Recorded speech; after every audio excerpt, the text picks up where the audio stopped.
Hi అండి, అందరికీ నమస్తే. ఎలా ఉన్నారు మీరందరూ? వెల్కమ్ టు అమ్మమ్మ గారి ఇల్లు. మీరందరూ కూడా బాగుండాలని కోరుకుంటున్నాను. మాకు ఇంట్లో కరివేపాకు చెట్టు పెద్దది అయిపోయిందండి. కోసుకోవడానికి కూడా ఇబ్బంది అయిపోతుందన్నమాట. అందుకనే చెట్టు అంతా నరికిచ్చేసాము. అంటే మళ్ళీ చిగుర్లు వేయడానికి వీలుగానే నరికిచ్చామండి. ఎందుకంటే అవి మనం తీసుకోవాలన్నా కూడా అందట్లేదనమాట, అంత హైట్ వెళ్ళిపోతుంది.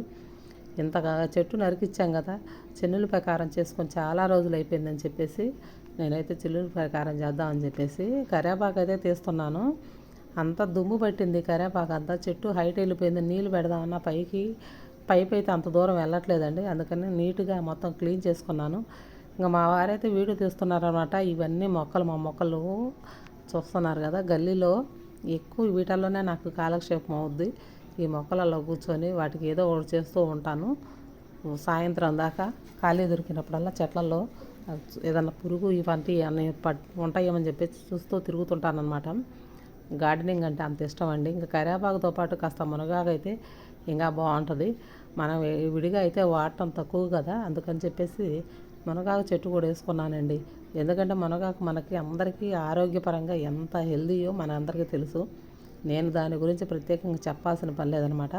కరివేపాకు లాగానే ఇది కూడా నీట్గా తీసేసి ఈ నెలన్నీ తీసిన తర్వాత కడిగి పక్కన పెట్టి నీడలో ఆరబెట్టాను.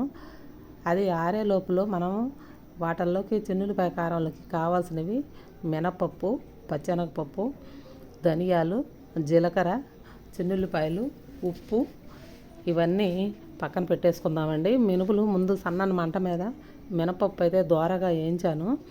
అవైతే దోరగా వేగిన తర్వాత తీసి పక్కన పెట్టాను. అవి చల్లారిన తర్వాత మిక్సీ ఆడించుకుంటే బాగుంటుంది కదా, వేడిగా అయితే మిక్సీ ఆడించకూడదు.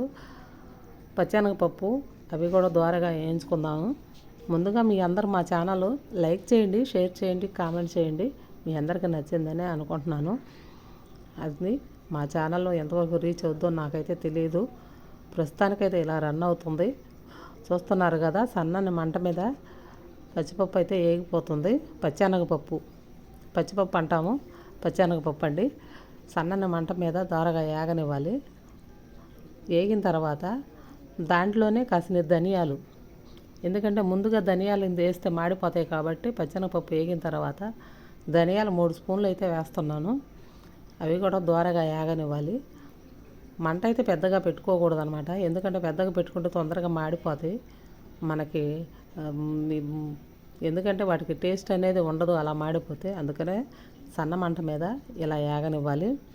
దాంట్లో కాస్త వేగిన తర్వాత జీలకర్ర కూడా వేసుకొని వేయించి పక్కన పెట్టుకోవాలండి.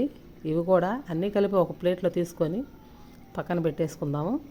వీటితో పాటుగా కాస్త నువ్వులైతే తెచ్చానమాట నేను. ఈ మధ్యకాలంలో రైతులు ఏం చేస్తున్నారంటే పొలం దగ్గరే పక్కన ఒక పట్టలాగా వేసుకొని వాళ్ళు పండించిన పంట వాళ్ళే అమ్ముతున్నారు. అలాగే మేము వచ్చే దారిలో కూడా ఇలా నూగులు అయితే అమ్ముతున్నారండి. ఆ నూగులు అయితే కొనుక్కొచ్చామన్నమాట. మనకి నూగులు కాల్షియం చాలా పుష్కలంగా ఉంటుంది. ఏంచి పక్కన పెట్టుకొని మన మొహం కడుక్కున్నప్పుడు ఒక అర స్పూను తింటూ ఉంటే మనకి బాడీకి కాల్షియం అయితే పుష్కలంగా అందుద్ది అనమాట. అవి కూడా దోరగా వేయించి పక్కనైతే పెట్టేసుకుందామండి. చూస్తున్నారు కదా, వీటిని పక్కన పెట్టుకున్న తర్వాత ఎండుమిర్చి కాస్త నేను ఎక్కువ వేసాను అనమాట ఎండుమిర్చి. ఎందుకంటే కొంచెం కారం ఘాటు లేకపోతే బాగోదు. అందుకని కొంచెం మిరపకాయలు అయితే నేను ఎక్కువ వేయించి పక్కన పెట్టేసి తర్వాత మునగాకు వేపుతున్నాను చూడండి. అప్పటికే బాగా ఎండిపోయి గలగల అంటుంది మునగాకు కూడా. దాంతోపాటు కరివేపాకు కూడా ఇవన్నీ వేయించి అన్నీ ఒక ప్లేట్లోకి అయితే తీసుకుందామండి. పక్కన తీసి పెట్టుకున్న తర్వాత ఈ లోపల ఇవి చల్లారిపోయినాయండి. మనం వేయించి పెట్టుకున్నవి మినపప్పు, పచ్చిపప్పు, ధనియాలు, జీలకర్ర ఇవి చల్లారిపోయినాయి. ఇవైతే మిక్సీ ఆడించుకుందామండి. ఎందుకంటే ఇది ఈ లోపల వేగుతుంటుంది కాబట్టి సన్న మంట మీద. ఎందుకంటే ఎక్కడన్నా పచ్చి వాసన ఉంటే పోయిద్దని చెప్పేసి వేయించుతున్నాము. ఎన్ని రోజులు నిల్వ ఉండదండి, అంత తొందరగా అయిపోయింది. ఎల్లిపాయకారం అయితే మాకు చాలా తొందరగా వేడివేడి అన్నంలో అట్టులో కూడా బాగుంటుందండి. వేసుకొని తింటుంటే వేడివేడి అన్నం నెయ్యి చాలా బాగుంటుంది అన్నమాట. మొత్తానికైతే అన్నీ ఏం చేసుకున్నామండి. ఇవి మిక్సీ పట్టేసుకుంటే అయిపోయిద్ది. చూడండి, మీ వీడియోలో చూపిస్తున్నాను కదా, మిక్సీ అయితే ఆడిచ్చేసాను. ఆడించిన తర్వాత కరివేపాకు మునగాకు ఈ రెండు కలిపి ఇవి కూడా మిక్సీ పెట్టేసుకొని ఒక గిన్నెలోకి అయితే తీసుకుందామండి. అన్నీ కలుపుకోవాలి కదా. మునగాకు కరివేపాకు మిక్సీ పెట్టేటప్పుడే దాంట్లో కాసిని వెల్లిపాయలు అయితే వేసుకోవాలన్నమాట. పొట్టు తీసుకొని వెల్లిపాయలు వేసుకుంటే అదంతా వెల్లిపాయ ఫ్లేవర్ అంతా బాగా మిక్స్ అయిపోయింది. చూస్తున్నారుగా, నేనైతే లాస్ట్లో కచ్చాపచ్చాగా మళ్ళీ మిక్సీ పట్టి వెల్లిపాయలు కలుపుతున్నానండి వీటల్లో. అంతేనండి, మనం వేడివేడి అన్నం వేసుకొని తింటే మునగాకు కరివేపాకు కారం రెడీ. చాలా బాగుంటుంది.